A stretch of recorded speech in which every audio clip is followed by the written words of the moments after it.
अस्सलाम वालेकुम viewers, welcome back to our YouTube channel all audio novel books. हम आपके लिए लेकर आए हैं डार्क लव सागा नॉवल का पार्ट 11। नॉवल की जाने बढ़ने से पहले हम आपको कहेंगे कि चैनल को लाजमी सब्सक्राइब करें और पास मौजूद बेल आइकन के बटन को प्रेस करना मत भूलिएगा ताकि नॉवल के आने वाले हर नोटिफिकेशन की खबर आप तक पहले पहुँचने वाली बन सके। तो बिना वक्त ज़ाये के नॉवल की जाने पढ़ेंगे। अनम ने तफसील बताई, इसके अलावा कुछ और? अमन ने अंदर की जाने बढ़ते हुए पूछा। डॉक्टर अनम ने अमन का इशारा समझते गहरा सांस भरा। नहीं, सिर्फ जिस्मानी तशद्दुद, इसके अलावा कुछ और नहीं। सबसे पहले अमन कमरे में दाखिल हुआ। वो जो कोई भी नर्स की गिरफ्त में मचल रही थी, सामने निगाह उठी तो पलटना भूल ही गई। वो अपनी जगह पर पत्थर बनी अपनी जानिब आते यूनानी देवताओं से वजाहत और रोब रखे हुए एक शानदार से शख्स को देख रही थी। वो एलिट क्लास की बिगड़ी हुई अमीरजादी अपनी ज़िंदगी में सैकड़ों शानदार अमीर मर्दों के बीच उठती बैठती थी, मगर आज वो सहर एक मर्दाना वजाहत से भरपूर शख्सियत की शानदार पर्सनालिटी ने इस पर किया था। ऐसा पहले कभी ना हुआ था। कैसी हैं आप मिस जोनिया? सिस्टर रिपोर्ट लाइए। वो बेड से 2 कदम के फासले पर खड़ा खालिस प्रोफेशनल लहजे में से मुखातिब था। अमन ने एक मरतबा भी इसकी जानिब नहीं देखा था, जबकि वो इस पर से निगाहें हटाना ज़रूरी नहीं समझ रही थी। जोनिया ने हैरत से शख्स को देखा, वो जो खुद को हुस्न की मलका समझती थी। सामने एक ऐसा शख्स था जिसने इसकी जानिब देखा भी नहीं था। वो इस बात को भी इग्नोर कर रहा था कि जोनिया मुसलसल उसे देख रही है। शायद वो इस चीज़ का आदी था, शायद उसे आदत ही खुद पर उठती मायनी खर्च निगाहों को इग्नोर करने की। आप कौन हैं? सोनिया ने उसे सरता पैर बगौर देखा।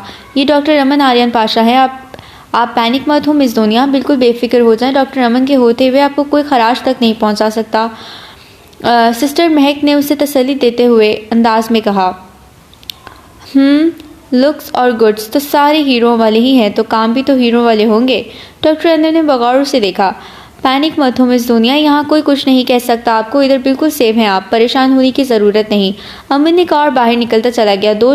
दो पुरशौक निगाहों ने ओझल होने तक इसका पीछा किया। जब डॉक्टर अनम और तमाम सिस्टर्स कमरे से बाहर निकल गई तो जोनिया ने इत्मीनान से अपने मोबाइल फ़ोन से एक नंबर डायल किया। यस, हाँ, मैं पहुँच गई हॉस्पिटल और अपने टारगेट को भी देख लिया। पहले तो मैं ये आपके कहने पर कर रही थी डैड, मगर अब मुझे डॉक्टर अमन आर्यन पाशा चाहिए, किसी भी कीमत पर, कैसे भी करके। इस सरखरी बेबाक लड़की का लहजा अटल था। इस केस के बाद इसकी बीवी को अगर रास्ते से हटाना भी पड़ा तो मैं इसको इस दुनिया से रुखसत करने में 1 सेकंड भी नहीं लगाऊंगी। मुझे वो शख्स चाहिए, मुझे बस चाहिए। वो नीम पागल चल आई और सामने की बात सुनती मायनी खिसी से मुस्कुराती फ़ोन रख गई। उफ, मर गई मैं तो। वो थप से तकिए पर गिरी। क्लास एंड करने के बाद वो अपना बैग उठाकर बाहर निकली। जजा ट्रस्ट के हॉल तक आई। अपार्टमेंट की जानिब जाते कदम सुस्त पड़ गए। तब वो कुछ हिम्मत करती रिसेप्शनिस्ट के पास आई। सिस्टर जी। रिसेप्शनिस्ट ने हैरत से मोज़ा को देखा, जिसने आज पहली मरतबा उसे मुखातिब किया। डॉक्टर अमन की तरह मोज़ा ने यूँ इधर उधर देखकर घबरा कर पूछा, जैसे कोई बहुत बड़ा जुर्म सर अंजाम दे रही हो। आज कुछ सर्जरी या इमरजेंसी नहीं थी तो वो एंजल बॉयज़ वार्ड में उनकी योगा क्लास की चेकिंग करने गए हैं। वो शायद पिछले ग्राउंड में बच्चों के साथ होंगे, रिसेप्शनिस्ट ने कहा तो वो सिर हिलाकर वापस चली गई। अब इसके कदम एंजल वार्ड की जानिब थे। एंजल वार्ड से गुजरकर वो ग्राउंड की जानिब आई। बड़ी सी ग्लास वॉल के पास पिलर के पीछे छुपकर उसने ज़रा सा चेहरा निकाल कर बाहर देखा। सामने ही ग्राउंड में टीनेज बच्चों के सामने कोट और शर्ट उतार के घास पर आसन लगाए बैठा था। हाथ घुटनों पर रखे हुए थे और आंखें बंद थी। बाकी इसके सामने बच्चे भी बिल्कुल सेम सिचुएशन में पुरसुकून होकर बैठे थे। ये इन बच्चों की वो उम्र थी जिन्हें अच्छी आदत और अतवार सिखाकर उनकी अखलाकी तरबियत करके एक नाजुक उम्र में फिसलने से और बुरी आदत से बचाया जा सकता था। ये वो उम्र होती है जब बच्चे बड़ी आसानी से बेराहवरी की जानिब राग़िब हो सकते हैं या हो भी जाते हैं। ज़रूरत इस बात की होती है जब इन पर मुकम्मल तवज्जो दी जाए, उन्हें अच्छी आदत सिखाई जाए, उनके अखलाक और किरदार को बेहतरीन तरबियत दी जाए। और अमन आर्यन पाशा बड़ी खुशउस्लूबी और दिलजमाई से ये काम कर रहा था। वो लोग शायद वर्जिश करके अब इस तरह बैठे थे क्योंकि अमन के भारी मजबूत और कसरती बाजुओं पर पसीने के नन्हे नन्हे कतरे धूप में मोतियों की तरह चमक रहे थे। वो उससे शर्टलेस महज बुनियान में देखकर शर्म से लाल पीली हो चुकी थी, मगर फिर भी ये नज़ारा बेहद हसीन था। अमन को कुछ गैरमामूली महसूस हुआ तो उसने धीमे से अपनी आंखें खोल दी। अमन ने इधर उधर देखा। मुझे घबरा कर पीछे हटी। अमन अपनी जगह से उठा, पास कर गार्ड से टॉवल लेकर अपना जिस्म साफ किया। दैट इट्स बॉयज़, आज के लिए इतनी मुशक्क़त काफ़ी है, इसने बच्चों को कहा। बच्चे मुस्कुराते हुए और बड़े डिसिप्लिन से कतार में ग्राउंड के पार अपनी क्लास के जाने बढ़े। अमन टॉवल से अपना जिस्म साफ करता क्लास वॉल के पार एक नीले आंचल की जानिब देखता तेज़ी से अंदर की जानिब बढ़ा। मोज़ा जो उसे अपनी जानिब आते देख रही थी, पल भर में हाथ पैर फूल गए थे। दिमाग तेज़ी से चला। उसने कहा, इससे पहले वो इस तक पहुंचे उसे खुद ही इस तक पहुंचकर यहाँ आने की वजाहत देनी होगी। तभी वो बुखलाकर बाहर की जानिब भागी, मगर आबेल मुझे बाढ़ के मुताबिक वो जो तकरीबन इस तक पहुंच ही चुका था, एक झटके से इसके कुशादा सीने से टकराई थी। इसके टकराने में इतनी शिद्दत थी कि अमन को अपने सीने पर इसके गदास लबों की नरमाहट तक महसूस हुई थी। अमन ने उसे थाम कर संभाला था। इसका यह हिसार सहर अंगेज था। मोजा का पूरा वजूद कपकपा उठा। अमन को लगा उसके वजूद की गुर्बत में डूबकर वो सांस लेना भूल जाएगा। हे, क्या कर रही हो मोजा, गिर जाओगी, क्या हुआ? उसके चेहरे की हवाइयाँ उड़ी देख अमन ने नरमी से उसे छोड़ दिया। मैं आपसे कहने आई थी कि मेरी बाबा से बात करवा दें। मैंने क्या था तो उनको फ़ोन स्विच ऑफ था। मुझे परेशानी हो रही है, वो ठीक तो होंगे ना? जंबील में से निकाल कर एक और सोचा समझा से बहाना पेश किया। मैंने बगौर से देखा, बल्कि वो इससे निगाहें कब हटाना चाहता था। अपार्टमेंट जाओ, मैं फ्री हूँ, आता हूँ तो बात भी करवा दूँगा। मैं डर गया कि पता नहीं क्या बात होगी। अमन ने उसको निगाहें झुकाए देख जल्दी से अपनी शर्ट पहनी। नहीं, बस यही बात थी। मोजा ने अपना बैग दुरुस्त किया और तेज़ी से वहाँ से निकली। अब इसकी मायने केस और कुछ खोजती निगाहों का सामना करना बड़ा मुश्किल था। तभी उसने वहाँ से खिसकने में ही आफियत समझी। वो वापस आकर हॉल क्रॉस करके कॉरिडोर में से गुजर रही थी जब उसे किसी ने पुकारा, मोजा समी खान। निस्वानी आवाज़ पर इसने पलट कर देखा तो वो उससे शक्ल से एक तरादार तेज़ मॉडर्न लड़की महसूस हुई। सुर्ख मुख्तसर से घुटनों के ऊपर तक का टॉप और जीन्स की टाइट पैंट्स पहने, छोटा सा ब्राय नाम दुपट्टा पट्टे की शक्ल में गले में झूल रहा था। जी, आपने मुझे पुकारा, मगर मेरा नाम? मोजा ने कहना चाहा, मगर उसने बीच में ही इसकी बात अचक की थी। मोजा अमन आर्यन पाशा नहीं, मोजा समी खान ही होना चाहिए। जो वो तुम्हारे साथ कर चुका है, तुम्हें उसके सरनेम की ज़रूरत नहीं होनी चाहिए। उसने इत्मीनान से कहा। क्या मतलब है तुम्हारा? मोजा ने आईब्रो झुकाकर उससे पूछा। मतलब यह है कि ये लोग बड़े समाज के ठेकेदार बने फिरते हैं, मगर सब झूठे और मकार हैं। बड़ी मकारी से खुद के गुनाहों को छुपा लेते हैं और लोगों के सामने नेक और कार बनने के फिरते हैं, मगर असली इंसाफ मेरे डैड और भाई अल्तमश करते हैं। उन्होंने मुझे यहाँ भेजा तुम्हारी मदद करने, इस अमन आर्यन पाशा को पूरे समाज के सामने बेनकाब करने। मैं उससे बर्बाद कर दूँगी जैसे उसने तुम्हें बर्बाद किया। मैं इसी मकसद से यहाँ आई हूँ। अब तुम मुझे बताओ, तुम मेरा साथ दोगी कि नहीं? जूनिया ने इसके करीब आते इसके कंधे पर हाथ रखकर पूछा था। मोजा के चेहरे पर एक रंग आता एक जाता था। वो खामोशी रही तो सामने वाली की हिम्मत बढ़ी और वो गोया हुई। सुनो, मैं तुम्हें एक बहुत अच्छा मौका दे रही हूँ। मैं उससे अपनी जान मुतवज्जा करूँगी। गुनाह भी हुआ तो वहाँ तो मैं उसे ऐसे अपनी चाल में फांसूंगी कि वो चाह कर भी बच नहीं पाएगा। तुम्हारे मुजरिम को सज़ा दिलाने के लिए मैं और इल्तमश तुम्हारा पूरा साथ देंगे। पूरे माशरे में इस दरिंदे का मुँह काला करके उसे अच्छी तरह बदनाम करके जेल की सुलाखों के पीछे पहुँचाएंगे। तुम्हारा केस ओपन होगा मोजा समी खान, क्योंकि अगर वो मेरी तरफ ना भी मुतवज्जा हुआ फिर भी मैं इस पर रेप का झूठा इल्ज़ाम लगाने वाली हूँ। और हमारी प्लानिंग ऐसी है कि इस रेप को यहाँ की कोई अदालत झूठा साबित नहीं कर सकेगी। अच्छा मौका है, तुम हमारा साथ दो और वो जो तुम्हारे साथ इतनी दरिंदगी करके बड़े सुकून से अपनी ज़िंदगी गुजार रहा है, इससे जानवर से इसका सुकून, चैन, नेक नामी सब कुछ छीन लो, बर्बाद कर दो उसे। तुम्हारे बाबा इनके वफादार हैं, इंसाफ तो उन्होंने भी नहीं दिलाया तुम्हें, और ये तुम्हारे बड़े पापा हैं तो वो जानवर, उसी का खून ना। किसी ने तुम्हारा साथ नहीं दिया, मगर हम तुम्हारे साथ हैं। मेरे पापा तुम्हें इंसाफ दिलाएंगे। तुम केस ओपन कराओगी ना? इसने उसकी जानिब उम्मीद भरी निगाहों से देखा। मोजा ने पहलू बदला। तुम फिक्र मत करो, कोई तुम्हारा कुछ नहीं बिगाड़ पाएगा। हम लोगों के पास इस अमन आर्यन पाशा के DNA सैंपल्स तक मौजूद हैं। मैं एक प्लानिंग के तहत उसे फांसने वाली हूँ। कोई इस रेप के इल्ज़ाम को झूठा साबित नहीं कर पाएगा। इसने मकरू चेहरा बनाते अपनी प्लानिंग बताई। मोजा ने फ़ौरन अपने तासुरात बदले। हाँ, मैं ये केस ओपन कराऊंगी। मैं उसे जेल की सुलाखों के पीछे ही देखना चाहती हूँ। मैं उसे रोता, तड़पता, तबाह और बर्बाद होते देखना चाहती हूँ। मोजा के नफरत भरे लहजे पर सामने वाली ने फातिहाना मुस्कुराहट से इसकी जानिब देखा। वो मुझे बर्बाद कर कैसे कैसे सुकून में है, मैं उससे इसका सारा सुकून छीन लूँगी। मोजा ने कहा तो वो खिल उठी। वेरी गुड, मतलब हम केस फाइल कर दें, क्योंकि मैं आज रात ही अपने प्लान पर अमल करने वाली हूँ। बिल्कुल, जितनी जल्दी काम हो जाए उतनी जल्दी अच्छा है, मगर तुम एक इंतहाई बेवकूफ़ लड़की हो जो ओवर कॉन्फिडेंट हो। यहाँ हर तरफ कैमरे लगे हैं, बात बिजली की तरह इस तक पहुँच जाएगी और तुम्हारे सारे प्लान धरे के धरे रह जाएंगे। इसीलिए बेहतर ये कि तुम मुझे अपना नंबर दो। वो जब इमरजेंसी में मसरूफ़ होगा तो मैं तुम्हें मैसेज करूँगी। मुझे ग्राउंड में मिलना और अपना सारा प्लान समझाना। जहाँ मुझे लगा तुम्हारे प्लान में झोल है और वो बच कर निकल सकता है, मैं वहाँ से तुम्हें अच्छे से समझा दूँगी, ठीक है ना? मोजा की सरगोशी पर इसने चुपचाप मोजा को अपना नंबर दिया और वहाँ से चली गई। मोजा खामोशी से अपने अपार्टमेंट चली आई। कॉरिडोर से लेकर अपार्टमेंट तक उसे लगा इसका ताकुब किया जा रहा है। मतलब इस लड़की के और भी साथी इस हॉस्पिटल में मौजूद थे। वो कुछ देर बाद जब अपार्टमेंट आकर इमरजेंसी गया तो उसे ग्राउंड में मिलने गई थी। अमन इमरजेंसी से बाहर आया, अपने सारे काम निपटाव कर वापस जाने की तैयारी में था। वो कॉरिडोर से गुजर रहा था जब बहुत अचानक उसे जर्नल वार्ड के एक प्राइवेट रूम में खींचा गया। वो जो हर वक्त अलर्ट रहता था, वो भी पूरी ताकत से खुद को खींचने वाले को खुद से दूर पटका, मगर फिर भी अपने पीछे उसे दरवाज़ा लॉक करने की आवाज़ ज़रूर आई। उसने पीछे मुड़कर देखा, फ़ौरन आंखें बंद भी कर लीं। जितना मर्जी मुझसे गरेज बरत लो डार्लिंग, अब तो मैं उन्हीं पनाहों में सोना है और हर वक्त रहना है।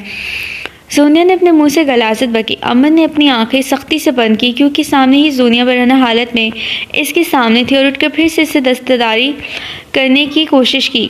अमन उसे खुद से दूर फेंक रहा था, मगर वो जानबूझकर दस्तदराजी करती वक्त भी ज़ाया कर रही थी। सोनिया एक मरतबा फिर अमन की जानिब लपकी। हवस और इस शख्स को पाने की चाह ने उसे अंधा कर दिया। अब आंखें बंद किए ही अमन के पैर की एक ज़ोरदार ज़रब से वो एक धमाके से बेड के पास पड़े साइड टेबल पर गिरी। शीशे का जग और बाकी चीज़ें टूटकर चिकनाचूर हुई थी। सोनिया बेड की चादर खींचकर अपने गिर्द लपेटती बड़ी बुरी तरह चीखना चलाना शुरू कर दिया। अमन ने इसकी जानिब से अपना रुख मोड़ लिया। बहुत जल्द हॉस्पिटल का दीगर अमला, पूरा स्टाफ और दीगर लोग एक प्लानिंग के तहत इस कमरे के बाहर जमा हो चुका था। अमन ने दरवाज़ा खोला, सुकून से बाहर निकला। वो हनूस चीख चला रही थी, चीख चीख कर कह रही थी कि अमन ने इसके साथ ज़बरदस्ती की है। अमन के चेहरा सर्द और सपाट और किसी भी किस्म के जज्बात से आ रही था। बाहर पुलिस और मीडिया भी आन पहुंचे थे।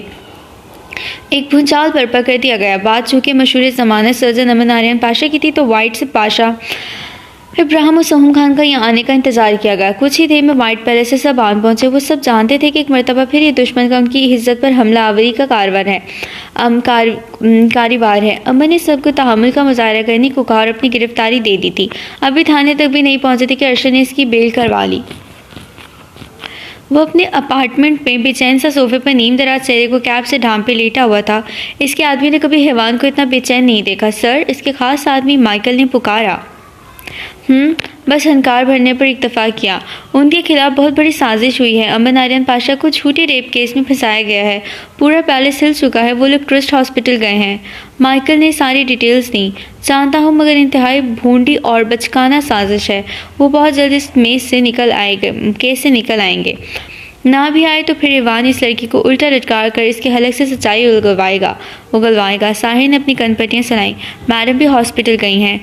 इसने अपनी नीली आंखों के जमूद को तोड़ते हुए माइकल की जानिब देखा। नहीं तो सर, वो पैलेस के करीबी शॉपिंग मॉल है, इधर गई हैं। फ़ोन स्विच ऑफ है, तभी अब तक हॉस्पिटल में हुए हादसे का पता नहीं चला उन्हें। माइकल की बात पर इतनी देर में पहली मरतबा इसके लबों पर पुरस्कार से मुस्कुराहट रेंग गई। वो अपनी जगह से उठा। किधर सर? मैडम को बर्थडे विश करने। सर, प्रोटोकॉल ज़रूरत नहीं, मुक्ति से जवाब दिया। लापरवाही से बाहर निकल गया। रात की गहरी तारीकी में फलजा अपने कमरे में बेचैन सी थी। अंदर की हब्स और घुटन ने सांस लेना मुहाल किया तो कमरे से बाहर वाइट पैलेस के पिछले लॉन में निकल आई।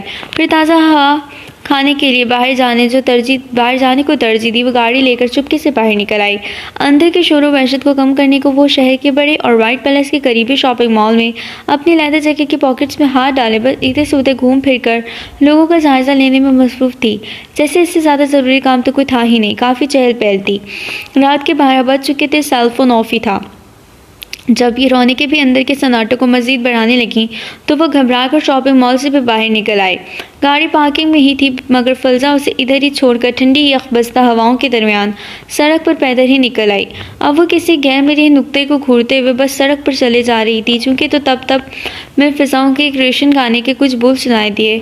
माई baby I love, oh my baby I love you, I love your voice, oh my baby I love, oh my lady. इसने बेतहाशा चौंक कर इधर उधर देखा। सामने अंधेरा था, मगर म्यूजिक की आवाज़ हनूस सुनाई दे रही थी। वो निडर और बेखौफ होकर आगे बढ़ी। तब आंखें हैरत और सदमे से फैल गईं जब देखा कि सड़क बीचों बीच वो कोई शख्स था जो महंगी तरीन BMW के बॉन्ड पर टेक लगाए चेहरा कैब से छुपा इत्मीनान से बैठा पाँव हिलाकर जैसे म्यूजिक एंजॉय कर रहा था। गाड़ी के बॉन्ड पर एक अदद केक और गिफ्ट भी रखा हुआ था। फलसा जो कि पहले ही वहशतों और वीरानियों में घिरी हुई थी, अंदाज़ा लगाया अगर तो ये वही शख्स था तो ना वो इससे उलझना चाहती थी, ना इसके मुँह लगना चाहती थी। अजीब बेबसी और घुटन का आलम था। इसका दिल क्या वो धाड़े मार मार के चलाकर अपने दिल की तमाम भड़ास निकाल दे। वो जो कोई भी था, फलजा उसे इग्नोर करती तेजी से गाड़ी के करीब से गुजरना चाहती थी। तब इसने बैत में हलचल सी हुई और इसने अपने चेहरे से कैप हटाई और एक ही जस्त में छलांग लगाकर गाड़ी से नीचे उतरा। इतनी ही तेजी से फलजा की कलाई में गिरफ्त मिली। तेज और इस्तहाल से पागल होते फलजा ने अपनी गंद निगाहें निकाल कर अचानक पीछे मुड़कर इसके बाजू पर फायर कर दिया। खून के छींटे दोनों के चेहरे पर गिरे। साहिर ने इसकी भी परवाह किए बगैर उसे एक झटके से अपनी जानिब खींचा। फलजा को अपनी कलाई में कोई पिन से चुभती हुई महसूस हुई। एक मरतबा फिर वो पैरालाइज हुई मगर होश में थी। साहिर ने उससे बाजू में भरकर ज़मीन से ऊपर उठा लिया। फलजा की आंखों से आंसू टपक इसकी शर्ट में जज्ब हुए। वह उसे उठाए गाड़ी तक लेकर आया। ऐसा क्यों होता है जी कि मुझे हर मरतबा तुमसे ज़बरदस्ती करनी पड़ती है? अच्छी बच्ची की तरह मेरी बात क्यों नहीं सुनती मेरी टिड्डी? साहिर ने इसके कान में सरगोशी की और उसे गाड़ी के बॉन्ड पर बिठाया। गोली बाजू को छूकर गुजरी थी। उसने तेजी से एक साइड होकर इसका निशाना खत्म कर दिया था मगर अब इसे इस मामूली जख्म की भी परवाह नहीं थी जिसमें से भल भल कर खून बह रहा था।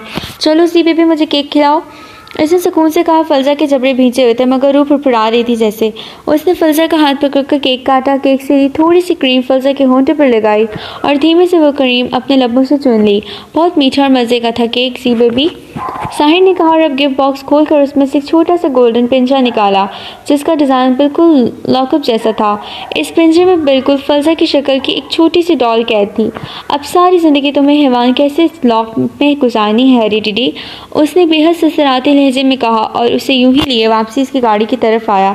मगर बहुत जल्द साहिर को एहसास हो गया उसे चारों जानिब से घेर लिया गया है। Hands up. माहिर खान के गार्ड चलाए थे जो इसके हुक्म पर साहिर नामी हैवान के हादसे के बाद से ही फलजा की हिफाजत पर मामूर किए गए। मगर फलजा इस बात से अनजान थी। अगर अपनी जान प्यारी है तो मैडम को उनकी गाड़ी की पिछली सीट में डाल दो और हाथ ऊपर करके पीछे हटो, गार्ड ने कहा। तो साहिर ने शराफत का मुजाहरा करते उसे गहरी निगाहों से देखते इसकी गाड़ी में डाल दिया जो अब अपने जिस्म को कुछ कुछ मूव कर पा रही थी। साहिर ने हाथ गर्दन के पीछे बांध दिए। चेक करो मैडम ठीक है, एक गार्ड ने दूसरे नकाबपोश को कहा। उसे छूने की जरूरत करने वालों को मैं यहीं जिंदा जला डालूंगा, इसलिए दूर रहो उससे। ठीक है वो बिल्कुल, साहिर ने जिस अंदाज में कहा था गार्ड्स भी खाइफ हो गए। हेड गार्ड के इशारा करने पर दो गार्ड फलसे की ड्राइविंग सीट पर बैठे और वहां से गाड़ी निकाल ले गए।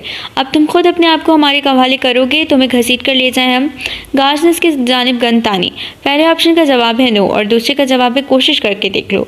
साहिर ने इत्मीनान से लबों में सिगरेट दबाई थी। गार्ड इसकी जानिब लपके मगर बहुत जल्द सब जमीन पर ढेर हो गए। वो इत्मीनान से इन पैरालाइज टीम बेहोश गार्ड्स के बीच में से निकलकर अपनी गाड़ी की जानिब चला गया। वो सब इस वक्त जजा ट्रस्ट के कॉन्फ्रेंस में मौजूद थे। पाशा इब्राहिम का मुंह गुस्से से सुर्ख पड़ता बेचैनी से इधर से उधर टहल रहा था। आर्यन का फ़ोन रिंग हुआ। कोई अननोन नंबर था। उसने गैस करके कान को लगाना चाहा मगर पाशा इब्राहिम ने फ़ोन स्पीकर पर डालने का इशारा किया। फ़ोन में से सैफ अली की मकरू आवाज़ गूंजी। कैसे हो आर्यन? पाशा इब्राहिम, ये वाला दाव कैसा लगा? बहुत पुरानी हार का बदला चाहिए तुमसे। जानता हूँ जलाद काफ़ी मसरूफ़ रहते हैं, इसीलिए ज़्यादा वक्त बर्बाद नहीं करूँगा मैं तुम्हारा। इस केस से बचने के लिए एक डील, सिर्फ एक मरतबा बोलूँगा, नहीं तो कल कोर्ट में ही मुलाकात होगी। सोनिया को तुम्हारा बेटा अमन आर्यन पाशा चाहिए। इसकी पहली बीवी से उसे तलाक दिलाकर मेरी बेटी से निकाह करवा दो और मोजा समी खान का निकाह मेरे बेटे अल्तमत से होगा। सैफ ने इत्मीनान से कहा। और तुम्हें ये लगता है कि तुम हमसे तुम्हारी शराइत पर कोई डील करोगे और हम मान लेंगे? सैफ अली, अब तक बेहमकों की जन्नत में रहते हो या ये जब जो तुम सोच रहे हो मैं इस किसी दीवाने का ख्वाब ही हो सकता है, इसलिए कोई डील नहीं होगी। मगर जिस तरह तुमने कई मरतबा हमारी इज्जत उछालने की कोशिश की, अब तुम्हारी इज्जत का जनाजा ज़रूर निकालेंगे जल्लाद। और यकीन करो हमें उसके लिए तुम्हारी बेटी का सहारा बिल्कुल नहीं लेना पड़ेगा।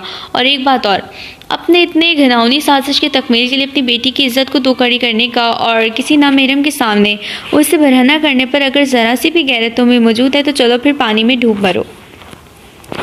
आर्यन ने सुकून से कहा। तो सैफ के सीने पर सांप लूट गए। ठक से फ़ोन रख दिया। वो सब कुछ ना कुछ कर रहे थे। कोई फ़ोन पर बात कर रहा था तो किसी ने हॉस्पिटल के सब कैमरे खंगाल मारे थे मगर हैरत अंगेज़ तौर पर जनरल वार्ड के इस रूम की कोई फुटेज मौजूद नहीं थी। ये बहुत बड़ा गेम प्लान था, सोची समझी साजिश। पूरे हॉल में गैर मामूली सी हलचल और बेचैनी सी थी। सबके चेहरों पर गम और गुस्से के तासुरात। एक अमन आर्यन पाशा था जो मखसूस स्टाइल में मुट्ठी बंद किए मुट्ठी के पुश्तों होंठों पर बैठे खामोशी से इन सब के जानिब देख रहा था जो न जाने कि उस मंगल समंदर की तरह पुरसुकून खामोश थे। आखिर आर्यन ही इसके सर पर पहुंचा। तुम ऐसे मुंह लटका कर क्यों बैठे हो अमन, या यूं खामोश क्यों हो? यहाँ हम सब जानते हैं कि एक साजिश है, हमें तुम पर पूरा भरोसा है। सैफ अली फ़ोन करके ये बकवास ना भी करता तो भी हमें तुम पर एतबार था। अमन ने इस खामोशी का मतलब आर्यन ने इसके कंधे से हिलाकर कहा तो अमन ने आर्यन का हाथ थामा। यू नो व्हाट डैड, मुझे अच्छी तरह मालूम है कि आप लोग मेरी सारी हकीकत जानते हैं। आप लोगों को मुझ पर एतबार है और रहेगा। ये दुनिया मेरे बारे में क्या कह रही है मुझे इसकी कोई परवाह नहीं। किसी ने मेरे बारे में क्या सोचा क्या समझा मुझे इसकी भी फिक्र नहीं। मुझे बिल्कुल भी फ़र्क नहीं पड़ता किसी के कुछ सोचने कहने या समझने पर, मगर डैड क्या वो मुझ पर ट्रस्ट करेगी? अमन के लहजे में इस कदर थकावट और बेबसी थी जो सब ने वहाँ अपने दिल पर महसूस की। पाशा इब्राहिम ने उसे देखकर अपनी कनपटियाँ सलाकर अंदर उठते गम और गुस्से को उबाल कर कम करने की कोशिश की थी। तभी अर्शन कॉन्फ्रेंस हॉल में दाखिल हुआ और उसके चेहरे की तासुरत इंतहाई तैश इश्तहाल और परेशानी हया हो रही थी। क्या हुआ अर्शन, क्या बात है? माबिर ने पूछा। डैड, जूनियर सैफ अली की जानिब से जो केस फाइल हुआ इसके साथ एक और केस फाइल हुआ है जिस पर मोजा के साइन है। मोजा ने अमन के खिलाफ केस फाइल करवाया है। अर्शन के अल्फाज थे कि पिघला हुआ शीशा जो अमन के कानों में उंडेला गया था वो अपनी जगह पर पत्थर का बन गया। हॉल में सब फिर जैसे सख्ता तारी हुआ। सदमे और बेयकीनी ऐसी थी कि पिन ड्रॉप साइलेंस छा गई। अर्शन, तुम ये क्या कह रहे हो? होश में तो हो?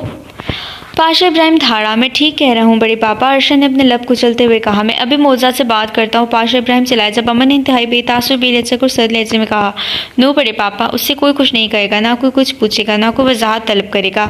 ये उसका हक है कि वो अपने मुजरिम को सज़ा दिलवाए। एक रेपिस्ट को तो अबरतनाक सज़ा मिलनी चाहिए, जेल की सज़ा तो काफ़ी कम है।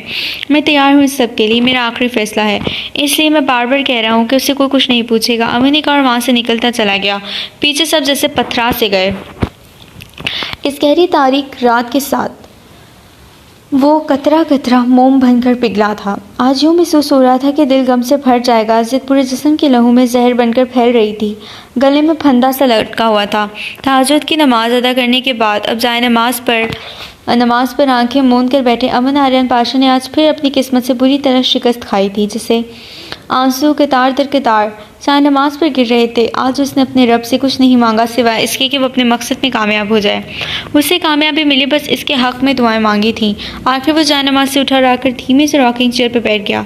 कुछ गुनाह ऐसे होलनाक होते हैं जो ज़िंदगी भर आपका पीछा नहीं छोड़ते, चाहे वो अनजाने में ही क्यों ना हो। तोप की तरह आपके गले में पड़े रहते हैं, ज़िंदगी पर सियाह साही की तरह आपके हमरा रहते हैं।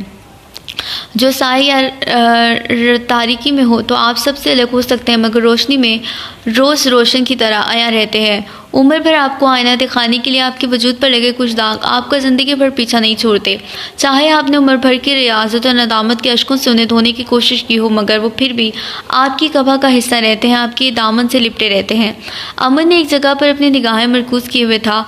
आज फिर किस्मत उसे 10-12 बरस पहले के इस तारीख दिन में लापटका था, जिससे निकलने के लिए उसने बरसों रियाजत की, मगर इसकी रियाजत धूल हो गई। तेरे दर्द से दिल आबाद रहा, कुछ भूल गए कुछ याद रहा, जाने वफा तुझको क्या दें, दिल कह रहा है दुआ दें। अरमां बुझे हैं सपने धुआं हैं, मर मर के हम तो जिंदा यहाँ हैं। बेखुदी में हम खो गए फिर जुदा तुझसे हो गए, चाहत का जहाँ बर्बाद रहा, कुछ भूल गए कुछ याद रहा। शायद अल्लाह ताला ने इसकी तौबा अब तक कबूल नहीं की थी। अगर की होती तो आज इसका दिल अनजाने में किए गए अमन आर्यन पाशा की फेल पर उसे माफ़ कर चुका होता और उसकी जानिब से साफ़ होता। मगर होते हैं कुछ लोग जो बड़े बदनसीब थे, जो करार तक वहाँ पहुँचे, दरियार तक तो पहुँचे, दिले यार तक न पहुँचे। अपार्टमेंट में आज वहशतनाक से सन्नाटा तारी था। वो दबे कदमों अपने कमरे से बाहर निकली। आज वो शाम से अपार्टमेंट में नहीं आया, उसने खाना भी नहीं खाया था। जाने उस पर क्या गुजर रही होगी। वो जले पैर की बिल्ली की माने पूरे अपार्टमेंट में चकराती फिरी थी। एक बंद दरवाजे को इंतहाई बेसुकूनी बेचैनी से देखा।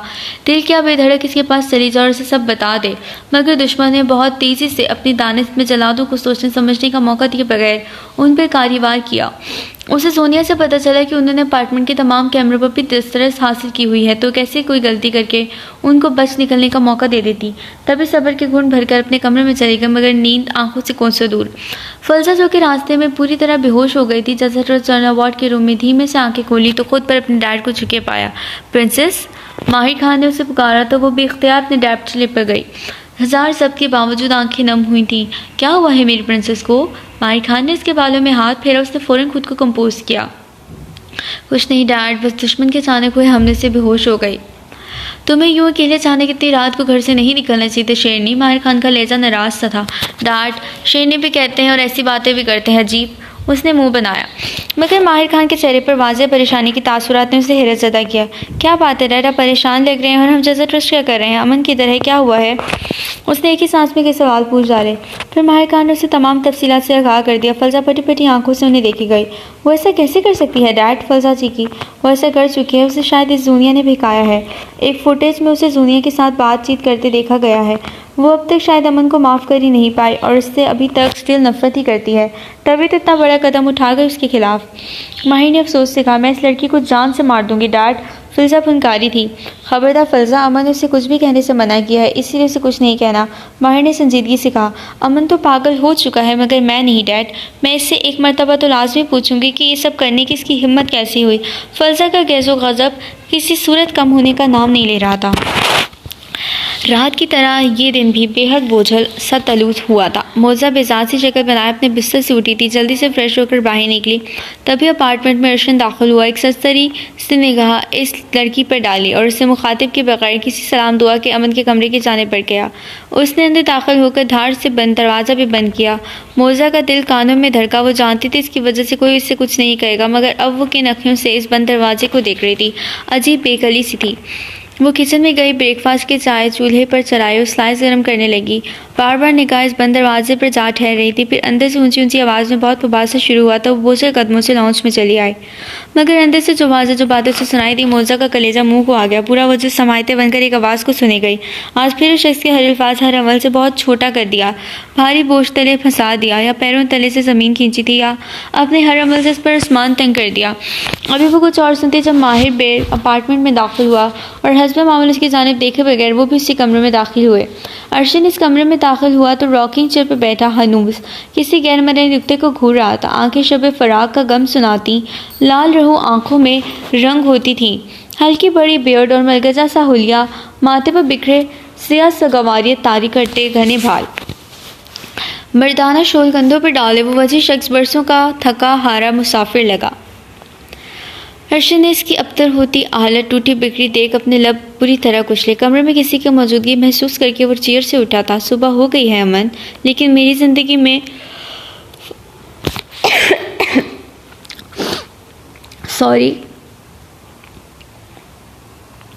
लेकिन मेरी ज़िंदगी में अब हमेशा तारीख शाम गरूब होगी, है ना भाई?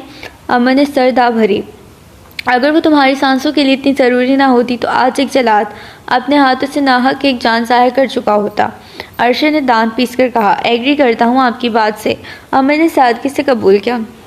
आई एम सॉरी, मेरा गला अचानक से ख़राब हो रहा है, पेन हो रही है, तो आप लोग प्लीज़ इसको इग्नोर करें। आवाज़ जैसी प्यारी उसको एक्सेप्ट करें। काश वो मेरे ज़िंदा रहने के लिए इतनी ज़रूरी ना होती तो आज मैं इतनी तकलीफ़ में ना होता। अमन ने अपनी बेबसी खुले दिल से कबूल की। क्या उससे थोड़ा सा भी अपने दिल से उतार नहीं सकते अमन? अर्शद ने अपनी उंगली में अपना स्कैल्पल घुमाते कहा। जबड़े भींचे हुए थे, माथे की रगें फूली हुई थी। अजीब बेबसी का आलम था। क्या आप आपी को उतार पाए अपने दिल से अब तक भाई? यकीनन जवाब नफ़ी में है, क्योंकि अगर ऐसा होता तो बदकिरदार क्रिप्ट जानवर जैसे अल्फाज सुनने के बाद भी वो आपके पास ना होती। अमन ने सुकून से कहा और उठकर ड्रेसिंग की जानिब गया। अच्छा एक काम करें, मैंने मोज़ा अमन आर्यन पाशा की जानिब से एक लॉयर हायर करना है, इसलिए मैं चाहता हूँ ये केस आप हैंडल करें। अर्शद ने खूनखवार निगाहों से सामने खड़े इस ढीठ आदमी को देखा जिसकी आंखें बेतहाशा रोने के बायस सुर्ख पड़ चुकी थीं। अमन एक फ़ाइल इसकी जानिब बढ़ाई। ये इसकी इस वक्त की ओरिजिनल मेडिकल रिपोर्ट्स हैं, इसमें DNA टेस्ट और पूरे पेपर्स मौजूद हैं भाई। मैं चाहता हूँ इसकी जानिब से आप ये केस लड़ें और इससे ये केस हर कीमत पर जीतना चाहिए। मैं उसे कम से कम ये केस हारते हुए नहीं देखना चाहता, मैं उसे जीतते हुए देखना चाहता हूँ, मैं उसे खुश देखना चाहता हूँ और शायद ये केस जीतने के बाद इसकी आंखों में खुशी देखकर मेरी बेकार रूह की तस्कीन मिल जाए, मुझे सुकून आ जाए। उसने पुरसुकून होकर उसे यूँ कहा जैसे वो आइसक्रीम मांग रही थी और अमन आर्यन पाशा से वो दिला देने की कोशिश कर रहा था। तुम पागल हो गए हो अमन, तुम इसकी मोहब्बत में बिल्कुल पागल हो चुके हो।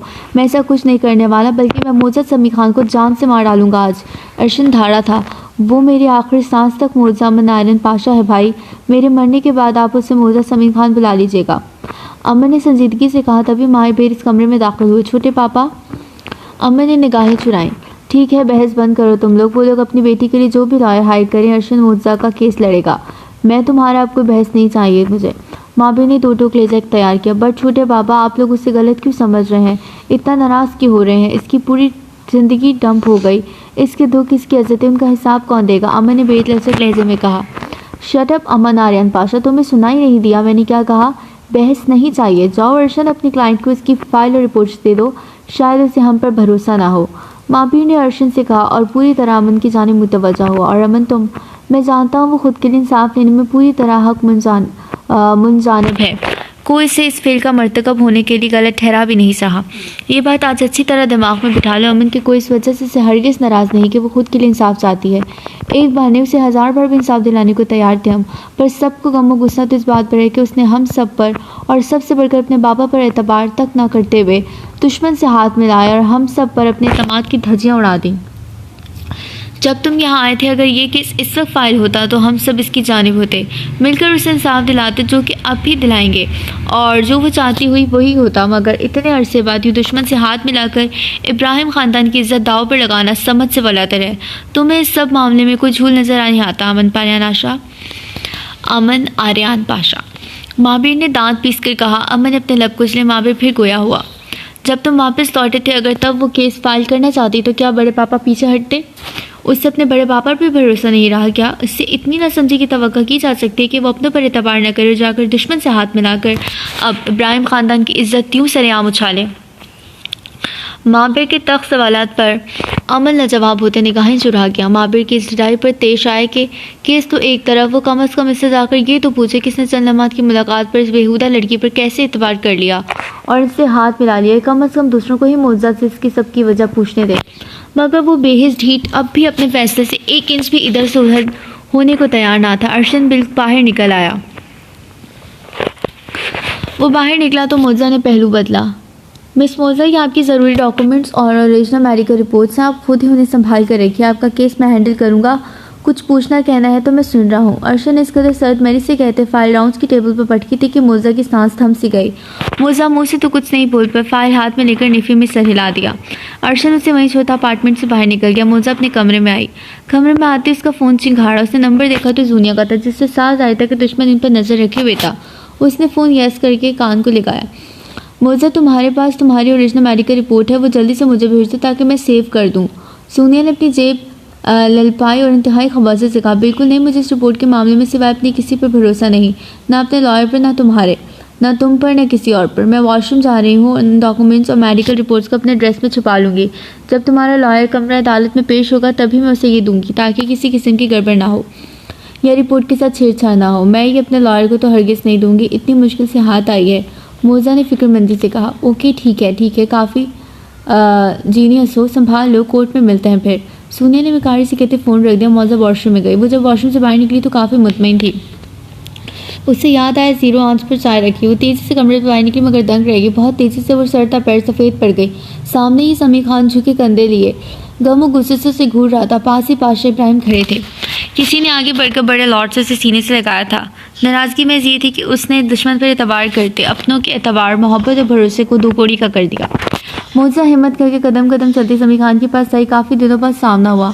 बाबा, मरियल से आवाज़ में पुकारा। तब बड़ी सरहद से समी खान का हाथ फिजा में बुलंद हुआ था और इससे पहले कि मोज़ा के चेहरे पर निशान छोड़ जाता, पाशा इब्राहिम ने उसे पकड़कर हवा में ही मौलिक रहने दिया। मोज़ा फटी फटी निगाहों से खुद पर उठाए जाने वाले अपने बाबा के इस हाथ को देखे गई। समी खान, पागल मत बनो, तुम्हें कोई हक नहीं बच्ची पर हाथ उठाने का। पाशा इब्राहिम ने संजीदगी से कहा। इसका हाथ नीचे किया। जी सर, मुझे कोई हक नहीं, क्योंकि आज के बाद से ये मेरे लिए मर चुकी है, समी खान ने सदमहरी से कहा। समी खान, पाशा इब्राहिम ने उससे तन भी टोका। बाबा। मोज़ा समी खान की जानिब लपकी मगर समी खान ने हाथ के इशारे से उसे अपने करीब आने से रोक दिया। जानती हो मोज़ा अमन आर्यन, जब तुम्हारे साथ ये हादसा हुआ था तो सर ने मुझे मुकम्मल इख्तियार दिया था, या तो मैं अमन बाबा पर केस करूं या तो उसे खुद अपने हाथों से गोली मार दूं।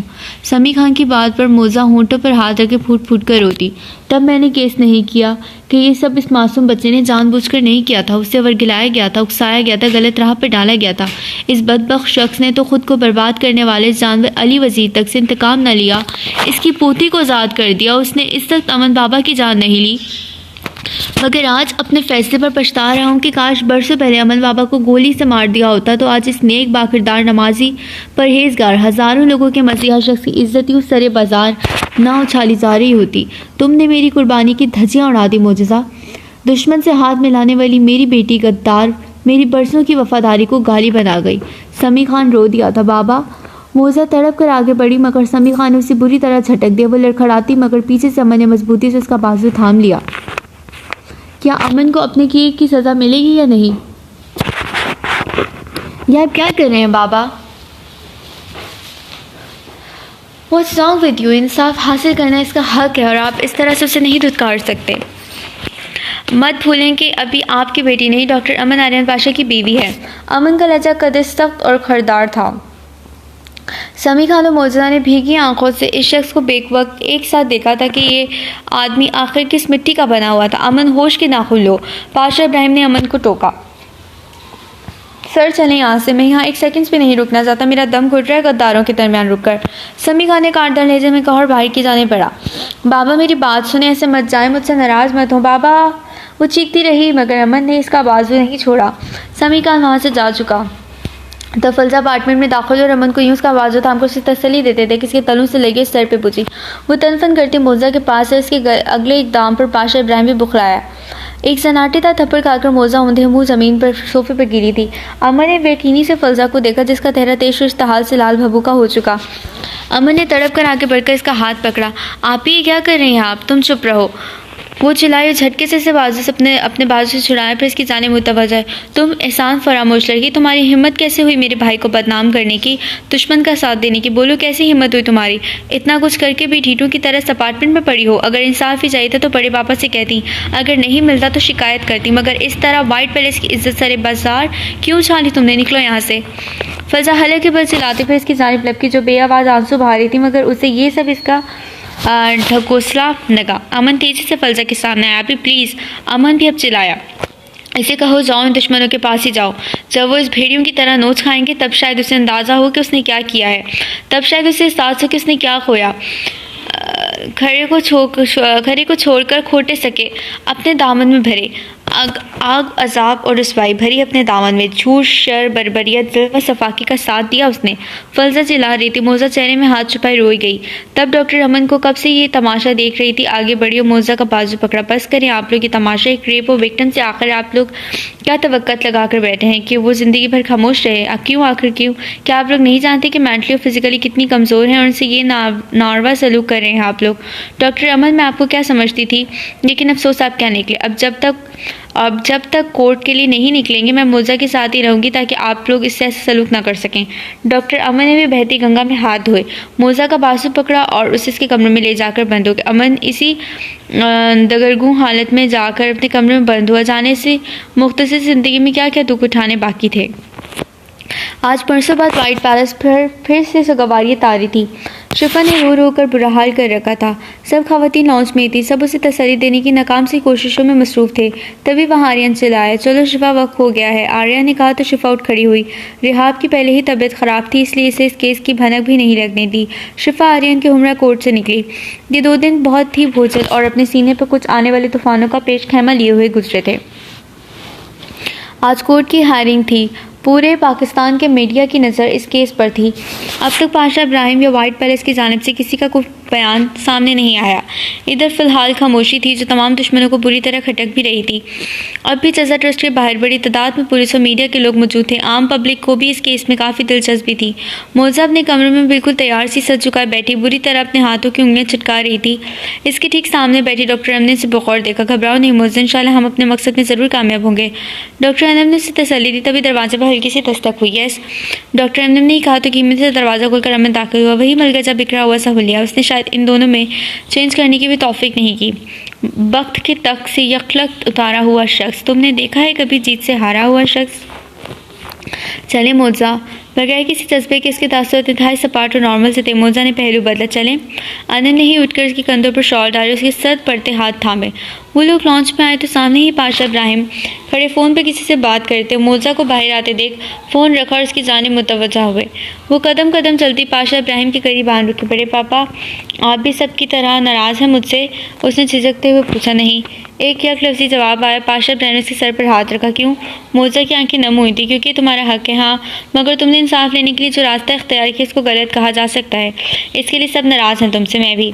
पाशा इब्राहिम ने भी बेचासू लहजे में कहा। बहरहाल ये बहस बाद में, काफ़ी वक्त हो गया है, हमें निकलना होगा। चलो। पाशा इब्राहिम उसे साथ लिए निकला।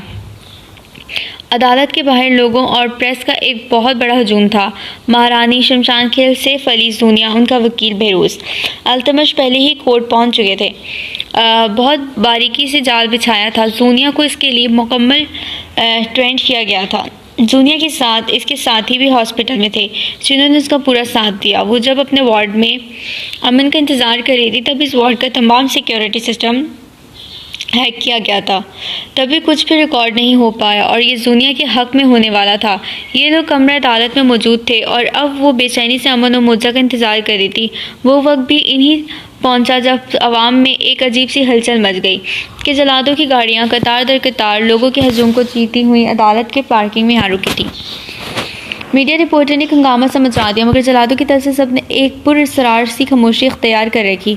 वो सब अंदर दाखिल हुए। रिपोर्टर अमन की जानिब लपके, मगर माबिर ने हाथ उठाकर उन्हें सामने से हट जाने का कहा। वो लोग अंदर की जाने बढ़े। जब इनके आने का पता चला तो ज़ूनिया मगरूर सी चाल चलती मोजा के करीब आई। तुम मेरे साथ आओ मोजा। उसने फातिहाना से मुस्कुराहट अमन की जानिब उछाली, मगर वो उसकी जानिब देख घबरा था। सर्द सपाट तासुरात लिए वो भरपूर मर्दाना वजाहत का मालिक शख्स इस बिखरे हुलिये में भी कई दिलों की धड़कन को बेतरतीब कर चुका। सोनिया मोजा का हाथ थामे तकरीबन सोचा बसती उसे घसीटते हुए अपनी जानिब ले गई। समी खान ने बेहद नाराज़गी से उसको एक नज़र देखा। वो सब लोग दाएं तरफ बैठ गए। मोजा, तुम्हारी मेडिकल रिपोर्ट और वो सब पेपर्स की तरह कि हमारे लॉयर हैं मिस्टर बिरोज, इन्हें दे दो वो मेडिकल रिपोर्ट। ज़ूनिया मोजा के कान में घुसी। मोजा ने अपनी शॉल के नीचे अपनी पर्स में हाथ डालकर वो रिपोर्ट्स निकाली और शातिर दिखने वाले शख्स की जानिब पर आई। फिरोज़ ने वो लिफाफा पकड़ा, उसे खोलने लगा। तभी जज साहिबा कमरे में दाखिल हुई तो वो सब खड़े होकर उनकी जानिब मुतवज्जा हुए। फिरोज़ ने वो मेडिकल रिपोर्ट जल्दी से अपने ब्लैक लेदर फाइल में रख ली। जज साहिबा जगह पर आकर बैठ गए। अब उनको मुल्ज़मान के कटोरे में खड़ा किया गया। यू में प्रोसेस्ड, जज साहिबा ने कहा तो सबसे पहले बेरोज़ ही गला खंखारता अपनी जगह से खड़ा हुआ और फिर हस्ब मामूल वो जिस कदर गलीज़ और घटिया इंसान था, उसने भरी अदालत में अमन की खूब किरदार कशी करते हुए सोनिया को दुनिया का मज़लूम तरीन लड़की साबित करने को एड़ी चोटी का जोर लगा दिया। महाबीर और अर्शन इत्मीनान से बैठे इसकी बकवास सुने गए। सोनिया को कटहरे में बुलाया गया तो बताइए मिस दुनिया, क्या हुआ था आपके साथ? बहरोज़ ने टसोते भांति दुनिया की जानिब देखते कहा। इस ट्रस्ट के बाहर मामूली से एक्सीडेंट हुआ था मेरा। लोग मुझे उठाकर इस हॉस्पिटल में ले गए, वहाँ मुझे ट्रीटमेंट देने गए और फिर अगले दिन ही मेरी मुलाकात इस शख्स से हुई और पहली नज़र में ही मुझे इस बात का अंदाज़ा हुआ कि शख्स बुरी तरह मुझ पर फरिफ्ता हो चुका है। जूनिया ने अपने दिल की बात की। शायद तभी कमरा अदालत में बैठे सभी जलाद तंजिया से मुस्कुराए। जूनिया ने इस मारे खफगत के पहलू बदला। ये तभी से मेरी खुश आमदी करने लगा और फिर उसी दिन मुझसे इतनी गलीज़ डिमांड्स की कि मैं तो चकरा के रह गई। मैं हॉस्पिटल से भागना चाहती थी मगर मुझे भागने नहीं दिया गया। मेरा फ़ोन भी चुरा लिया गया और फिर इसी रात इस शख्स ने मेरे से ज़बरदस्ती की। ये बोलकर जूनिया मोटे मोटे आंसू बहाने लगी। दैट्स ऑल योर ऑनर, ये है शख्सी सच्चाई जो कि आप सामने आ चुकी है। इसलिए मेरी इस अदालत से दरख्वास्त है कि इस दरिंदा सिफ्त इंसान को कड़ी से कड़ी सज़ा दी जाए। फिरोज़ ने बात मुकम्मल की और अपनी जगह आ बैठा। वकील सफाई, अगर मिस दुनिया से कुछ पूछना चाहते हैं तो पूछ सकते हैं। जज साहिबा ने माबेर की जानिब देखा। सुकून से एक लफ्ज़ी जवाब आया। शिफा और समी खान ने हैरत से माबिर को देखा। आर्या ने आंखों ही आंखों में शिफा को पुरसुकून रहने का कहा। बहरोज़ का सीना चौड़ा हो गया, तभी फिर अपनी जगह से उठा। योर ऑनर, अब मैं अदालत में ऐसा कवार से सबूत पेश करना चाहता हूँ जिससे केस और मिस्टर अमन का बद किरदार होना पानी की तरह साफ और शिफाफ होकर सबके सामने आ जाएगा। मैं कटेरे में मिसेस मोजा समी खान को बुलाना चाहता हूँ जो किसी आदमी की सताई हुई हैं। आज से चंद बरस पहले शख्स ने मिस मोजा की ज़िंदगी भी यूं ही बर्बाद की जैसे कि मिस सोनिया की। मैं मिस मोजा से चंद सवाल पूछना चाहता हूँ, इजाज़त है? फिरोज़ के वापस मुड़ के देखने पर मोजा बेतासी चेहरे लिए कटेरे में है। फिरोज़ इसकी जानिब मुतवज्जा। आपका नाम? मोजा अमन आर्यन पाशा। मोजा के पहले ही जवाब पर वो बुरी तरह गड़बड़ाया, जबकि इसके जवाब पर अमन ने सामने निगाह उठाया फिर जब वापस फेरना ज़रूरी नहीं समझा। मोजा समी खान आज भरी अदालत में बताई कि कटेरे में खड़े इस बज़ाहिर शराफत के पिकर मगर हकीकत में दरिंदा सिर्फ इंसान ने कैसे बचपन में ही आपकी ज़िंदगी बर्बाद कर दी और अब वही अमल इसने मिस दूनी के साथ दोहराया। इससे बिल्कुल डरने की ज़रूरत नहीं आपको। आज आप ये सच्चाई सबके सामने लाएं कि जब आप 10 साल की थी तब इस दरिंदे ने क्या किया था आपके साथ। भेड़िए की तरह नोचते हुए आपको मौत के मुंह में पहुंचाने की कोशिश कसर नहीं छोड़ी। वकील इस्तगासा ने चला कर माहौल में खामखा का सस्पेंस डालने की कोशिश की। अदालत में बैठे वाइट प्रेस के अफराद ने मोजा को गमो गुस्से से देखा। समी खान की आंखों में आंसू थे मगर इनके सब के तो मुंह खुले जब उन्हें मोजा की गसीली आवाज़ अदालत में गूंजती सुनाई दी। आपका दिमाग ख़राब हो गया है वकील साहब, और मुझे लगता है कि आप पूरी तरह पागल हो चुके हैं जो मेरे तहज्जुद गुजार शौहर पर इतने गलीज़ इल्ज़ामात लगा रहे हैं। जब मैं 10 साल की थी तब दूसरी मंजिल की छत से गिरकर ज़ख्मी हुई थी। ये क्या कह रही हैं आप? आप भी किसी के दबाव में आकर कह रही हैं ना, आपने मुझे अपनी रेप मेडिकल रिपोर्ट दी है अभी कुछ देर पहले, आप भूल गई? यूं दाव उल्टा पड़ता देख दुश्मन का वो चमचा चलाया। आपका दिमाग ख़राब हो गया, वो रिपोर्ट मेरी गिरने की है, खोल कर देखने की जहमत कर लेते तो अब यूं चिल्ला नहीं रहे होते। मोजा ने इत्मीनान से कहा। बेरोज़ ने तेज़ी से टेबल पर जाकर अपनी फाइल्स खोली, वो रिपोर्ट खोल कर देखी। जज साहबा, ये वकील मेरे शौहर पर बिल्कुल झूठे और बेबुनियाद इल्ज़ामात लगा रही हैं। मैं गिर गई थी। मेरे शौहर अमन नारायण पाशा तहज्जुद गुजार इंसान हैं। उनके इखलाक और किरदार की बात करने वाले की गुद्दी मैं ज़ुबान से भी खींच सकती हूँ। और रही बात मिस जूनी साहबा की, औरत के नाम पर धब्बा है ऐसी नफसानी मरीज़ा। वो अपनी इज्जत खुद नीलाम कर रही थी। मैं इस मकरू औरत का मकरू फरेब सबकी आंखों के सामने लाने के लिए मैंने इस औरत की हाँ में हाँ मिलाई ताकि इसकी सच्चाई सबके सामने आ सके। मैं अदालत में कुछ ऐसे सबूत पेश करना चाहती हूँ जिनसे इस झूठे मुकदमे की सच्चाई सबके सामने आ जाएगी। मोजा ने जूनी को बुरी तरह घूरा। अमन मोजा की जानिब देखे गया। माबिर और अर्शन के चेहरे पर इत्मीनान था, जैसे जानते हुए यही कुछ होने वाला है, मगर मोजा इसकी जानिब देख कब रही थी? वो तो खून के भर निगाहों से जूनी को देख रही थी। आई ऑब्जेक्ट योर ऑनर, बेरोज चिल्लाया। Objection overruled. मिस मोजा, वो सबूत हमें दिखाए, जज साहिबा ने कहा तो मोजा के इशारे पर डॉक्टर अनम ने अर्शन को कुछ पेपर्स और उसका मोबाइल दिया। मैं अदालत में मोबाइल फ़ोन में वीडियो प्ले करने की इजाज़त चाहती हूँ, साथ ही इस वीडियो के साथ इसके ओरिजिनल होने की रिपोर्ट्स हैं, जो इस बात का सबूत है कि वीडियो ना ही फेक है ना कि कोई छेड़छाड़ की गई है। मोजा ने कहा तो जज साहिबा ने वीडियो प्ले करने की इजाज़त दे दी। फिर भरी अदालत में वीडियो प्ले हुई जिसमें जूनिया साफ साफ मोजा को अपना गंदा प्लान बताते हुए इसे भी बुरी तरह उकसा रही थी। वीडियो को एक एक सेकंड के मंजर ने जूनी साहिबा की भरी अदालत में इज्जत साजिश की बखी उधेड़ कर तार तार कर दिए। सोनिया के माथे पर पसीने के नन्हे नन्हे कतरे नमूदार होने लगे। और वर्षा ने कुछ पेपर जज साहिबा के सामने रखा। जज साहिबा ने रिपोर्ट में साफ साफ ये जाहिर होता है कि मिस जूनिया झूठी मकार फरेबी हैं और अपने नापाक अज़ाइम की तकमील के लिए मैं इस अदालत का वक्त बर्बाद किया है। अब मैं अदालत क्राइम सीन की फुटेज दिखाने की इजाज़त चाहता हूँ, जिसके ओरिजिनल होने की रिपोर्ट्स आपको दे चुका हूँ, जिससे तमाम हकीकत और सच्चाई खुल के सामने आ जाएगी। अर्शद ने कहने की देर थी, दुश्मनों के रंग फीके पड़ गए। जज साहबा, ये सब झूठ है, बकवास है। क्राइम सीन की कोई फुटेज जब तक मंजर पर नहीं आई तो ये कैसे कह सकते हैं कि इनके पास क्राइम सीन की फुटेज है? फिर उस चिल्लाए, मगर जल्दी अपनी बेवकूफ़ी पर और सैफ अली खान के इसके खून के निगाहों से घूरने पर थूक निकल कर अपना खुश्क हलक तर किया। Objection overall. जज साहिबा ने कहा तो अर्शद ने डॉक्टर अनम का मोबाइल लिया। सोनिया को याद आया जब वो मोजा से ग्राउंड में मिलने गई तब वापसी पर ये डॉक्टर इसके इंतज़ार में इसी कमरे में बैठी थी, मतलब इनके साथ डबल गेम खेली गई और इसने वहाँ अपने फ़ोन से वीडियो रिकॉर्डिंग की होगी। इस सारे मामले मरहले में वो लोग मोजा अस्पताल में क्या करती फिर रही थी, इस बात को तो सिरे से नज़रअंदाज ही कर गए। अब अदालत में क्राइम सीन की वीडियो चल रही थी। सोनिया की आवाज़ अदालत में गूंजी। सैफ अली के चेहरे पसीने से तर हो गया। खान शमशान खेल और महारानी को भी सांस सूंघ गया। जितना मर्जी मुझसे गरेज बरत लो डार्लिंग, अब तुम्हें इन्हीं पनाहों में सोना है और हर वक्त रहना है। सोनिया के चेहरा हद तक उस जिल्लत के एहसास से सुर्ख हो चुका।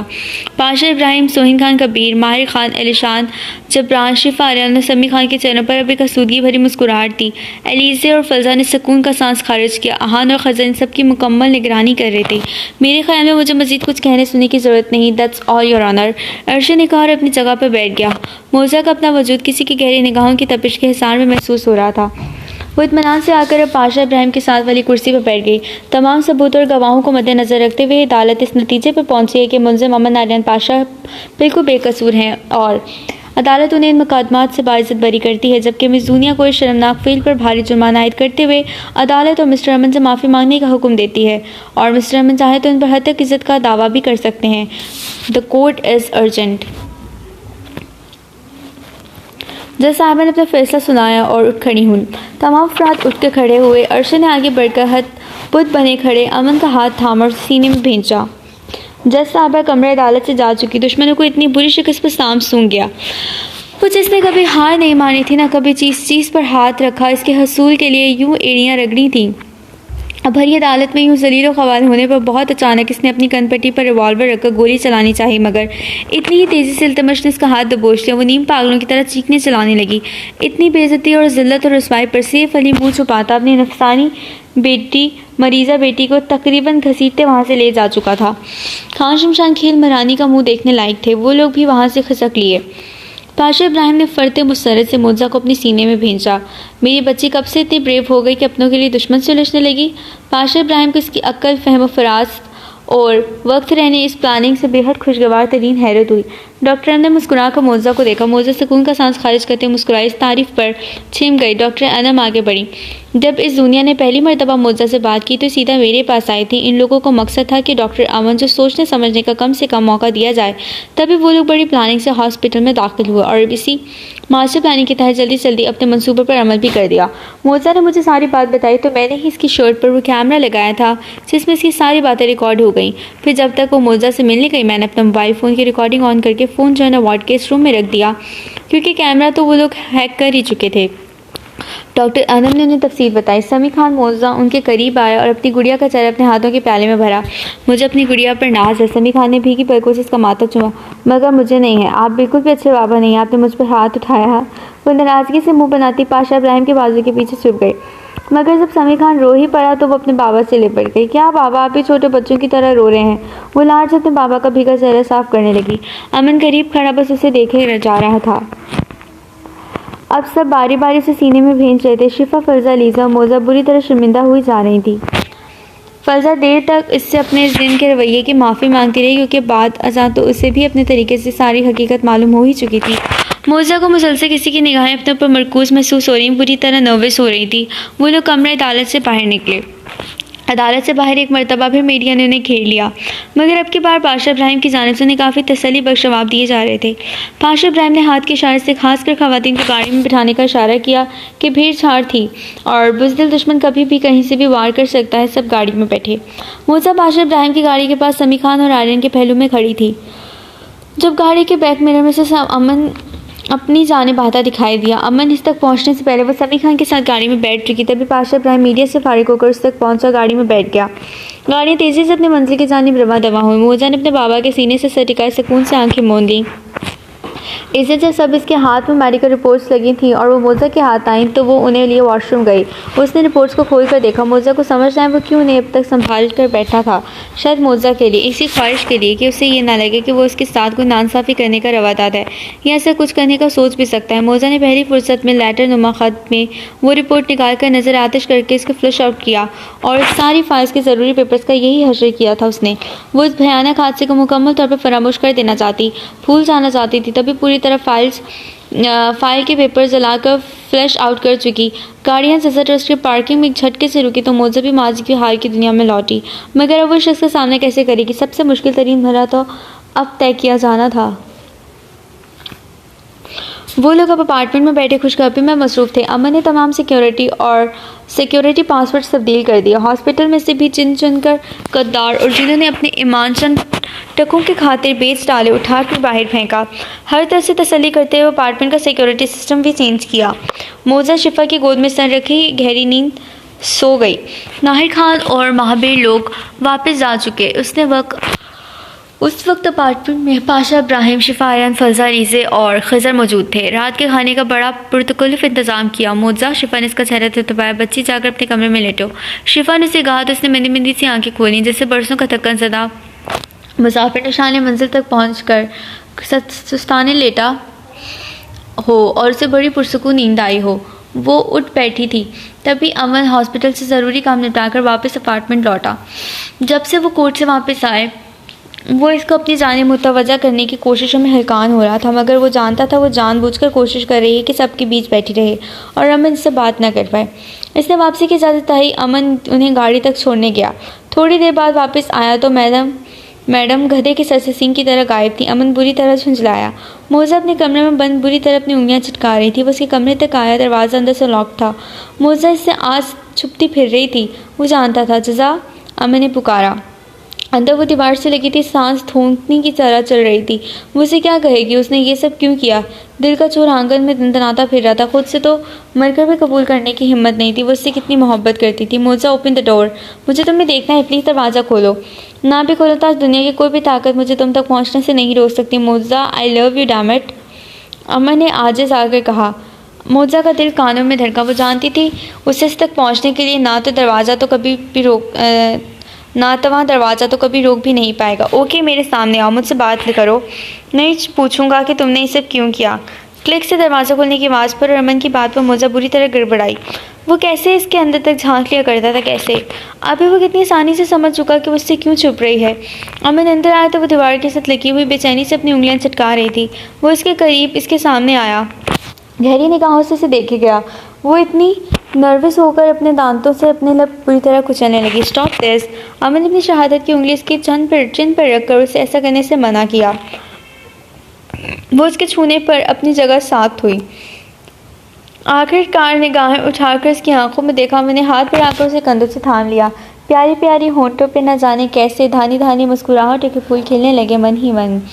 खारी खारी हथेलियों पे जाने कैसे प्यारी प्यारी रंगीलियों की धूप सजने लगी तन बदन। हुई मैं तेरी जोगनिया तू जोगी, तेरी जोगनिया में जोगिया, अब चाहे मोहे मोहे रंग लगा, पिया जी मोहे अंग लगा। हुई मैं तेरी जोगनिया तू जोगी, तेरी जोगनिया में जोगनिया। हवास मख्तल करती इस शख्स के वजूद से उठती पाकीज़गी भरी महक महसूस करती। मुझसे ज़्यादा देर में मखमूर पुरतपिश निगाहों में देख ही नहीं पाई। फिर अमन ने वो किया जिससे मोजा को लगा वो अपने होश को बैठेगी, क्योंकि इसका सांस इसके हलक में अटक चुका। अमन ने इसकी कमर के गिर्द बाजू हाई करके उसे नरमी से अपने सीने में लगाया। वो कुछ बोल नहीं पा रही, जुबान तालू से चिपक चुकी, मगर आंखें हैरत से फैल गईं। जज़ा मुझे कुछ नहीं जानना, बस तुम्हारे मुँह से सुनना चाहता हूँ। तुम्हें मुझ पर पूरी तरह ट्रस्ट है ना? धीमे सुरों की सरगोशी पर मोजा की जान लबों पर आई। वो गहरे गहरे सांस भरने लगी। ये पुरतपिश कुर्बत जानलेवा थी। अमन ने इसके कंधे पर माथा रखकर आंखें मूंद लीं। वो उसे अपनी रूह तक अपने करीब महसूस करना चाहता था। कितनी तकलीफ में था ये समझ कर कि वो बरसों की रियासत के बाद भी बेतबारी के इसी दहाने पर खड़ा था जहाँ से उसने शुरुआत की, मगर वो जीत गया। इसकी बरसों की रियासत ने इसका एतबार भरोसा जीत ही लिया। हामिद आर्यन पाशा ने बड़ी शान से इसके दिल की ऊंची मसनद जीत ली। मोजा, अमन ने फिर पुकारा। वो कुछ बोल नहीं पा रहा था, बस यूं ही इसकी बाहों में लरसती कांपती रही। जब से मिली बाहें तेरी, मुझसे मिली राहें मेरी, छत पे तेरी जाग के मुझसे मिली सबाहें मेरी। अब चाहे तो रात जला, अब चाहे तो रात बुझा, होनी में तेरी जोगनिया तो जोगी, तेरी जोगनिया में जोगिया। मोजा प्लीज़ बताओ मुझे जो मैं पूछ रहा हूँ। वो अपने लब इसके कंधे पर रखे इसकी गुर्बत का खुमार अपने दिल में बसा लेना चाहता था। बहुत बरसों के बाद, बहुत ज़्यादा इंतज़ार के बाद ये लम्हे, ये पल मैसर आया जब अमन ने ज़रा सा मज़ीद दूरियां मिटाकर इसकी गर्दन पर अपने लब रखे तो वो सही मायने में बुखलाई। आप मुझे डरा रहे हैं अब। गहरे गहरे सांस भरती वो बस इतना ही बोल पाई। अमन फ़ौरन मगर नरमी से अलग हुआ। मेरे सवाल का जवाब नहीं दिया जैसा तुमने। अमन ने इसका हाथ थामा जो बिल्कुल सत पड़ चुका। मोजा ने पलकों की झालर उठाकर बमुश्किल इसकी आंखों में देखा, जैसे कहना चाहती हो देख लें, मेरी आंखों में झांक कर देख लें, कितना एतबार है, कितनी मोहब्बत है या इश्क। अमन को इसके तमाम सवालात के जवाबात मिल चुके। जैसे तभी एक पुरसुकून सांस खारिज किया, ज़रा सी हिम्मत की और झुककर इसके माथे पर अपने सुलगते लब रखे और फिर एक मरतबा जी जान से लिरज़ गए। It's an honour for me. वो इसकी जानिब देखे गया। मोजा का अपने पैरों पर खड़े रहना धोबर हो चुका। तभी वो सरता पैर गुलाबी पड़ती एक तरफ से निकलकर वॉशरूम में घुस गई। अमन ने मुस्कुराता से सारी सा एक पुरसुकून सांस खारिज किया। वो लोग फातेह बनकर वाइट पैलेस लौटे थे, इसलिए हर कोई खुश था। अहान अपने कमरे में दाखिल हुआ तो कमरा खाली देख इसके माथे पर ढेर सारे बर पड़े। वापस निकल कर रूहा की आवाज़ दी। माम। जी हाँ। रूहा अलाउंस से इसके कमरे में आई। मामा वेयर इज़ सावरी। भाई फ़ोन पर जानबूझकर उंगली घुमाते बज़ाहिर लापरवाह अंदाज में पूछा। अभी तक तो यहीं इधर लॉन्च में ही थी, तुम्हें ही देखकर गायब हो गई है। शायद तुमने फिर उसे डांटा या डांटने का इरादा होगा। रूहा ने एवरेज कहा कि बेटे को सरता पैर जायज़ा ले तो बुरी तरह झुंझुला गया। वो कम ऑन मॉम, इतना भी जलाद नहीं हूँ मैं या कोई खलाई मखलूक जिससे वो इतना खौफजदा हो गई। एंड बाय द वे खौफजदा हो ही ना जाए वो मुझसे। वो जल कर बोला तो रूहा की बेख्तियार हंसी छूट गई। मुझे नहीं पता तुम्हारी बीवी है, खुद ढूंढने की सहमत कर लो। रूहा ने लटमार अंदाज में इख्तियार कहा और वहाँ से वापस शिफा के पास चली गई। हाँ जज्बस होकर आकर इसका नंबर डायल किया। वो जो अपने पहले कमरे में खुद को बंद किए बैठी थी, एक नज़र चंखाड़ते फ़ोन की जानिब देखा और उस पर ब्लैंक करते नंबर पर नज़र पड़ी तो तिलमिला कर रह गई। इस सुबह जब उसे होश आया तो खुद को अहान के बेडरूम में पाकर हैरत हुई और ये बेतहाशा हैरत सदमे में इस वक्त बदली जब आहिस्ता आहिस्ता एक एक करके अपने तमाम तर कारनामे याद आते चले गए। असावरी का दिल किया शर्म से डूब मरे। उसे हान पर भी जी भर कर तेज आया। वो अच्छी तरह जानता था कि सावरी से बुरी तरह नाराज़ है, मगर फिर भी इसे अपने कमरे में लेकर गया। उल्टा उसी से ही इसके अंदर के राज उगलवाता रहा और इस बात ने फिर इसका बुरी तरह दिमाग घुमाया था। वो उसी वक्त अपने कमरे में चली गई और अब फिर से व्हाइट पैलेस वापस लौटता देख अपने कमरे में बंद हो गई थी। इतनी बेबाक और बेहुदा हरकतें करके कैसे इस शख्स का सामना किया जा सकता था, जबकि पूरी तरह से अपनी नाराज़गी भी जाहिर करनी हो। फ़ोन मुसलसल रिंग हो रहा था, मगर सावरी की हिम्मत नहीं हुई कि वो फ़ोन भी उठा पाए। तभी झुंझलाकर तक्की में मुंह दे दिया। रिंग होना बंद हुई तो मैसेज टोन बजी। सावरी का दिल उछल कर हलक में आया। अब क्या करे, अजीब मुसीबत थी। मैसेज देखना नहीं चाह रही थी, मगर रहा भी नहीं जा रहा था। तब इसने चालाकी की पहले ऑफलाइन हुई, फिर मैसेज खोलकर देखा। बस एक महम सा मैसेज। सावरी के हाथ पर ठंडे और बेजान पड़ गए। Get back to room right now. वो इससे आज क्या चाहता था वो अच्छी तरह समझ चुकी थी। एक मफहम से जुमले ने आन माहिर खान के पुरशिदत इरादे, तड़प और इसकी चाहत इस पर अया कर दी, मगर सावरी शाह वो जुमला पढ़कर ही बेजान हो गई थी। खुद चलकर इसके कमरे तक कैसे चली जाती, वो पूरी की पूरी पसीने में नहा गई। तभी चुपके से फ़ोन स्विच ऑफ करके बेबसी सके में मुँह दे लिया। इधर आहान ने दोबारा इस मैसेज से दुश्मन जान का नंबर डायल किया। नंबर स्विच ऑफ होने की इत्तला पर इसने माथे पर बेशुमार बलाए। बेतहाशा तेज तो इश्तहाल में वो व्हाइट पैलेस से हुआ वापस अपने अपार्टमेंट जा चुका। अब की बारी ये नाराज़गी सावरी शाह को बड़ी महंगी पड़ने वाली थी। वो फ्रेश सी ड्रेसिंग के पास सामने बैठी अपने हाथों पर लोशन लगा रही थी। बड़ी देर से इसकी तवज्जो का मरकज़ बेड पर लापरवाह सा बना बैठा वो शख्स था। अलीज़ा ने मुतहिर होते आंखें सुकेर कर उसे देखा। पैरों तक सिल्क के सुर्ख नाइट गाउन में वो खिलता गुलाब लग रही थी, और आज वो हस्बे तवक्का इसकी जानिब मुतवज्जा नहीं था या जानबूझकर ऐसा कर रहा था। अलीज़ा ने मुड़कर पीछे देखा। सारी दुनिया से बेनियाजी है, वाह ए मस्त नाज, क्या कहना। अलीज़ा के लतीफ़ से तंज में डूबे शेर पर खज़र ने मोबाइल से निगाह उठाकर ऊपर देखा और एक अब्रू उठाई, जैसे कहना चाह रही हो रियली। वो ड्रेसिंग सूटी थी और हस्बे मामूल इसकी आंखों के सामने दुनिया घूम गई। खज़र से निगाहें चुरा कर तेज़ी से अलीज़ा ने ड्रेसिंग को थामा। कुछ दिनों से यही तो सूरत हाल थी इसकी, वो जो कम अज़ कम खिज़र जबरान कबीर से छुपाने की सरतुर कोशिशों में मसरूफ़ थी। खज़र ने गहरी निगाह इस पर डाली तो वो गड़बड़ा कर सीधी हुई। वो बेडशीट तक का कदम चलता इस तक पहुँचा, ठीक इसके पुष्ट पर आकर खड़ा हुआ। वो बगौर गहरी निगाह से सरता पैर अलीज़ा का जायज़ा लेने में फुर्सत से मसरूफ़ था, और इसकी ऐसी निगाह से लेडी एक्सोशियस भी बुरी तरह नर्वस हुई। क्या हुआ, सालन निकलना है क्या? अलीज़ा ने अपना लहजा को हत्तिल मकान नॉर्मल रखने की कोशिश की। इनकी निगाहें नाज में हम भी हैं मोहतबर, ए दिल ये सब कहीं तो तेरी खुश फहमियाँ ना हो। खज़र ने इसकी गिरद बाजुमाल करते शेर पर तो अलीज़ा बुरी तरह चौंकी कि क्या मतलब गिज़र तुम्हारे इस बेसरोपा बात का। अलीज़ा ने संजीदगी से आईने में इसके सरता पैर बेतासुद से जानिब देख कर कहा, चला था जिक्र ज़माने की बेवफाई का, सो आ गया ख्याल तुम्हारा वैसे। खज़र के शेर पर अब सही माने में लीज़ा घबराई। खज़र वॉज रॉन्ग विद यू, मसला क्या है तुम्हारे साथ? उसने अपनी बुखलाहट झुंझलाहट की आड़ में छुपाई। इसकी जानिब मुड़कर इसके कंधों पर हाथ रखा। कुछ नहीं, वैसे ही शायद दिमाग में आ रहे हैं तो सुना दी, मगर आपके माथे पर पसीना क्यों आ रहा है? आप ठीक तो हैं? उसने बाजार फिक्रमंदी से नॉर्मल लहजा इख्तियार किया, मगर अलीज़ा को जाने क्यों लगा कि इसकी आंखें इसके लहजे का बिल्कुल साथ नहीं दे रही। मैं तो बिल्कुल ठीक हूँ। अलीज़ा ने इसकी चंद पर अपने लब रखे, शायद मकसद इसका ध्यान हटाना था। ओहो, तो प्यार हारा है? खज़र ने मबहम से मुस्कुरा कर कहा। हाँ, शौहर पर या महबूब पर? सवाल था कि कूड़ा जो अलीज़ा की रूह पर बरसा कि वो बिलबिला उठी। आज हो क्या गया है तुम्हें खज़र, बात क्या है आखिर? अलीज़ा बेख्तियार से दूर होने लगी, मगर खज़र ने बेदर्दी से उसे बाहों के हिसार में जकड़ कर इसके इरादे नाकाम बना दिया। कुछ नहीं, अच्छा अपना दिमाग पे अच्छी तरह जोर डालकर याद करने की कोशिश करें। मुझे बताएं कि कुछ ऐसा है जो आप मुझे बताना भूल गई हैं। खज़र ने इसकी आंखों में झांक कर बड़े आज भरे लहजे में पूछा। अगर अलीज़ा को ऐसा लग रहा था खुद में रोनुमा होने वाली तब्दीलियों से निगाहें चुरा कर वो इससे कुछ छुपा सकती है, तो वह अहमकों की जन्नत में रह रही थी कि जिसके माँ बाप दोनों डॉक्टर थे और ख़ुद भी काबिल डॉक्टर बनने की दौड़ में सबसे आगे था। वो इससे इन तब्दीलियों के मतलब कुछ छुपा सकती थी। मज़ाक किस नहीं तो, और तुम्हें ऐसा क्यों लग रहा है कि ऐसा कुछ है जो अब मैं तुमसे जानबूझकर छुपाऊंगी? अलीज़ा ने इसकी शर्ट के बटनों से खेलते लापरवाही से कहा। खिज़र की आंखों में एक साया से लहराया, तभी झुककर उसे अपने भाव में भरा। अरे अरे क्या खिज़र, नीचे उतारो मुझे, लीव मी। अचानक हो क्या कहे तुम्हें? अलीज़ा पूरी तरह वजामत की, मगर वो उसे बेड पर लेटाकर काली घंघूर घटाओं की तरह उस पर छा गया। एक लम्हे को अलीज़ा को लगा इसकी आंखें नम है। खिज़र, अलीज़ा ने पुकारा और अपनी पूरी ताकत लगाकर उसे पीछे उठाकर इसकी आंखें ये कम अज़ कम चेहरा देखने की कोशिश की। Don't disturb me Aliza. Khizar की ससराती आवाज़ उसे अपने कानों में सुनाई दी। अलीज़ा के पहलू को इसने अपनी मुट्ठी में भरा तो अलीज़ा के मुँह से सिसकी निकली। Khizar, you hurt me, what's wrong with you? Aliza अब की बार घुराई, मगर वो सुन घबरा था। वो तो इसकी घनी जुल्फ़ों में चेहरा छुपा जाने के सहा की सर को निकला था। अलीज़े को चुपचाप खुद को इसके सुपुर्द करना पड़ा। रात के 11 बजे का वक्त था। फलजा खुली हवा खाने वाइट पैलेस के पिछले लॉन में चहलकदमी कर रही थी। ब्लैक जींस के ऊपर मैरून शॉर्ट फ्रॉक में स्कार्फ गले में डाले वो इधर से उधर चक्कर लगा रही थी जब बहुत अचानक महसूस हुआ कि कोई उसे देख रहा है। उसने हैरत से उधर देखा था। वाइट पैलेस की बुलंद वाले दीवार के पास दरख्त की झाड़ी में अजीब सी हरकत हुई और कोई एक धमाके से इसके आगे कूदा। फलजा ने हैरत से ज़मीन पर गिरी सियाह खुट्टी को देखा, मगर सियाह पैंट शर्ट और सियाह हुडी में वो ज़मीन से उठकर इसके सामने खड़ा हुआ तो फलजा की इसकी हिम्मत और जुर्रत पर अशश कर उठी।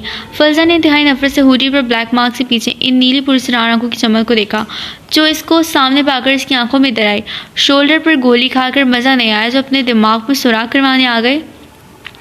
फलजा गुस्से में फनकारी, नहीं, अभी मेरा अपनी जी बेबी को बेवा करने का कोई मूड नहीं। उसने इत्मीनान से कहा, shut up, just shut up. तुम्हें ये क्यों गलतफहमी कि मेरा तुम्हारे साथ कोई रिश्ता या ताल्लुक है? आई स्वेयर जी बेबी, मैं तो कोई ताल्लुक रिश्ता बनाने आया भी नहीं था, मगर तुमने पहले दिन ही मुझे मैरिज रजिस्टर्ड ऑफिस ले जाकर बहुत बुरी तरह मिस्टेक कर दी। अब तुम सिर्फ और सिर्फ हैवान की मलकियत हो। हरी टीडी वो अपना मास्क रिमूव करता पुरशिकवा लहजे में बोला, जिससे ये सब फलजा का किया धरा हो और फलजा का दिल चाहता वो ढटाई के इस आला तरीन मुजाहिरे पर मुझसे शूट ही कर दे। फेक नेम फेक आइडेंटिटी के साथ इस निकाह की अहमियत दो कौड़ी की भी नहीं है, समझे तुम? फलजा चलाए। आई एडमिट द मिस्टेक, पर ट्रस्ट में रुखसती के बाद तुम्हें छूने से पहले मैं अपनी गलती सुधारते हुए निकाह दोबारा कराऊंगा अपने रियल नेम रियल आइडेंटिटी के साथ। साहिर ने इसकी जानिब बढ़ते इत्मीनान से और इसका जला भुना चेहरा दिलचस्पी से देखा। फलजा को इसके सामने बार बार आकर इसकी मलकियत का रिश्ते का रोब झाड़ने पर शदीद तेश आता। तभी आज वो इसके सामने से इसकी हैसियत और औकात याद दिला रही थी जिसे वो हरगिज़ खातिर में नहीं लाता था। तभी फलजा जी जान से जलकर भस्म हुई। वो शायद इससे ऐसी बातें ही करता था ताकि इससे सरता पर सुलगाल कर इसकी झड़ी बुरी हसीन तरीन शक्ल के रंग बिरंगे जाविये देख सके। और तुम्हें ऐसा लगता है कि तुम मुझे अपने साथ ले जा सकते हो? Joke of the day. फलजा ने तहसी का में से इख्तियार किया, मगर वो गहरा मुस्कुराया। मेरी यहाँ एक्सोशियस के वाइट पैलेस में अपनी वाइफ के सामने मौजूदगी ही तुम्हारे सवाल का जवाब है जी बेबी। उसने इत्मीनान से कहा। हाँ, फिर अपनी सोच पर अमल करने की कोशिश करके देख लो। फलजा ने भी सुकून से कहा। एक्सोशियस का ये टिपिकल डायलॉग। उसने आंखें बंद करके अपने दिल पर हाथ रखा, अच्छा खासा लोफिराना अंदाज इख्तियार किया। बट यू नो व्हाट, जब भी मुझे कुछ चैलेंज करता है तो मेरे अंदर के हवान में चूंटियाँ सी रेंगने लगती हैं जो मुझे मेरा चैलेंज पूरा करने पर उकसाती हैं। वो मुस्कुरा कर अपना मसला बताने लगा, मगर बहुत अचानक उसने एक टूथ स्टिक फलजा के शोल्डर्स में घुसा दी और गहरा मुस्कुराया। वो उसे अपनी आगोश में भरने आगे बढ़ा। तभी फलजा ने अपनी पूरी ताकत से इसके सीने पर अपने पाँव की किक रसीद करते उसे खुद से दूर धकेला। अब साहिर की आंखों में हैरत थी कि आज वो बेहोश या पैरालाइज क्यों नहीं हुई। अब और नहीं चीप बुज़दिल इंसान, फलजा ने दांत पीस कर कहा, जिसने इस पैरालाइज मेडिसिन की एंटीडोट के रखी थी। साहिर ने इसकी अधा पर अपना सर धना। वो पेपर का टुकड़ा भी इतना मायने खेज नहीं रखता, मगर तुम्हारी अदाएं लेडी एक्सोशियस जी बेबी। वो दिल थाम को बोला। फलजा ने फिर इस पर हमला किया। वो सब आज लॉन्च में इकट्ठे बैठे खुशगप्पे में मसरूफ थे। पाशा इब्राहिम और आर्यन के चेहरे पर सूदगी भरी मुस्कुराहट। तभी समी खान तेजी से अंदर दाखिल हुआ। सर सिक्योरिटी कैमरा से तमाम सिस्टम के साथ कुछ छेड़छाड़ की गई है, शायद पिछले लॉन की तरफ, समी खान ने कहा और वो लोग तेजी से अपनी जगह से उठे। इसी वक्त माहिर खान तेजी से अपने कमरे से बाहर अपनी गन लूट करता बाहर निकला। समी खान, आज वो बचकर नहीं जाना चाहिए। कोई फायरिंग नहीं करेगा, मुझे वो दरिंदा चाहिए, मुझे वो जिंदा चाहिए। माहिर खान की सब आंखों में आज खून उतरा हुआ था। वो सब बाहर की जाने भागे। लॉन की पिछली जानिब आए तो फलजा इसके साथ लड़ रही थी। उन्होंने बाहर निकलकर इसके पैरों में फायरिंग की। वो अपनी जगह साख्त हुआ। वाइट पैलेस के गार्ड भी सब वहाँ पहुंचे और उस पर गन्स तान दिए। Hands up. खजन इसकी जानिब बढ़ते कहा। फलजा की जानिब देखते हुए अपने हाथ अपनी गर्दन तक ले गया। रात के अंधेरों में यह छुपकर ही वार करना आता है तुम्हें, यू बुज़दिल हैवान। माहिर खान ने तेजी इसकी जानिब बढ़ते फनकार कर कहा। ये सुनकर जो इसकी आंखों में अजीब से शोले भड़कते थे, इसकी चमक देख फलजा को झुरझुरी महसूस हुई। हैवान बहुत जल्द इस सवाल का जवाब लेकर हाजिर होगा। साहिर ने फलजा की जानिब देखते कर आंख बंद करता हाथ से गुड बाय का इशारा किया। सेकंड्स का खेल था। वो लोग अंधेरे में देख नहीं पाए कि इसकी कमर एक वायर से बंधी हुई है। साहिर को इसी वायर के जरिए पहले ऊपर और फिर वहाँ से बाहर खींच लिया गया। शिट, पकड़ो उसे, माहिर खान ने कहा। गार्ड्स ने फायरिंग की। किज़र अर्शन तेजी से इसके पीछे ही दीवार फलांगते गए, मगर वो बैकअप प्लान के साथ आया होगा जो वहाँ से जा चुका। प्रिंसेस अंदर चलो।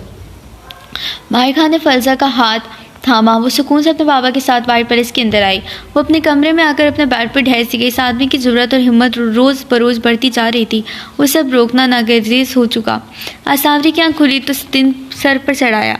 वो गड़बड़ा कर उठी। रात को अपना कारनामा याद करते ही सर पकड़ लिया। जल्दी से अपना फ़ोन ऑन किया। स्विच ऑफ होने के बाद की एक मुबहम सी बेल, फिर तवील तरीन खामोशी। सावी का दिल बैठने लगा।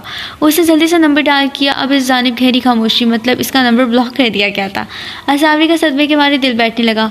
वो तेज़ी से बाहर आई और अब रुख सैयदा सीधा फलजा के कमरे की जानिब था। फलजा अपने रूम में ही योगा कर रही थी और आज दिया भी यहीं मौजूद थी। जब वो कमरे का दरवाज़ा खोलकर अंदर आई, फलजा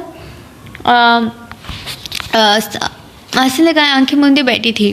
जब किसी को तूफान मील की तरह रफ्तार अंदर आते सुना तो नगवारी से आंखें खोली, मगर सामने सारिशा को देख एक सस्ती सांस खींच ली, फिर नाराज़ कर दिया सरी बला को। फलजा के लतीफ़ से तंज पर वो पैर पटकती इसके बेड पर ढह गई।